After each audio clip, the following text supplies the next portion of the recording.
qu'une fonction?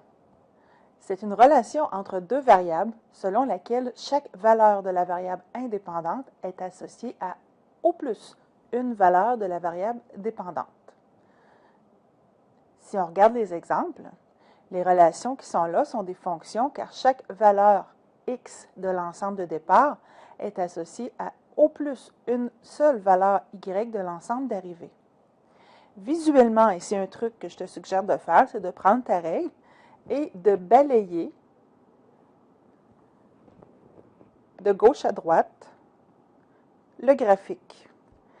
Si, lors du balayage, on intercepte seulement une coordonnée à la fois, eh bien, c'est que la relation est une fonction. Alors, on remarque ici, peu importe où est-ce que je suis, je peux recommencer, peu importe où est-ce que je suis, je ne croise qu'une seule fois la relation qui est sur le graphique. Alors, ce sont bel et bien des fonctions. Par contre, les relations ci-dessous ne sont pas des fonctions, car pour certaines valeurs x de l'ensemble de départ sont associées plus qu'une valeur y de l'ensemble d'arrivée. De gauche à droite, par exemple, ici, à x qui vaut 2, j'ai deux valeurs différentes d'y, alors ce ne serait pas une fonction. Ici non plus. Et ici non plus, dans l'ellipse, ce n'est pas une fonction.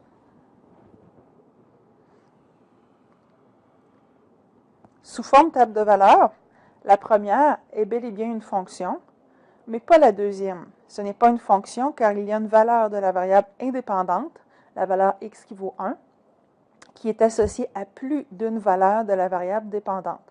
Comme on a deux valeurs possibles pour x qui vaut 1, on a y qui vaut 3 et y qui vaut 12, ce n'est pas une fonction. Les deux variables en cause dans les fonctions sont généralement nommées x pour la variable indépendante, c'est celle qui va influencer l'autre variable, et y, variable dépendante, celle qui subit l'influence de l'autre. En langage fonctionnel, donc lorsqu'on parle de fonction, la variable indépendante y est dite en fonction de la variable x. C'est pourquoi la notation f de x sera utilisée au lieu de y. On peut aussi utiliser un autre nom pour une fonction comme g de x ou h de x. Par exemple, on écrira pour une fonction que c'est f de x qui est égal à 2x moins 1 au lieu de y égale à 2x moins 1 ou g de x est égal à moins 4x. On peut ainsi calculer des valeurs telles f de 3. Si je prends ma fonction f de x qui est 2x moins 1, je peux me poser la question lorsque x vaut 3, que vaut y ou que vaut f de 3? Je remplace x par 3, ce qui me donne 2 fois 3, 6 moins 1, 5.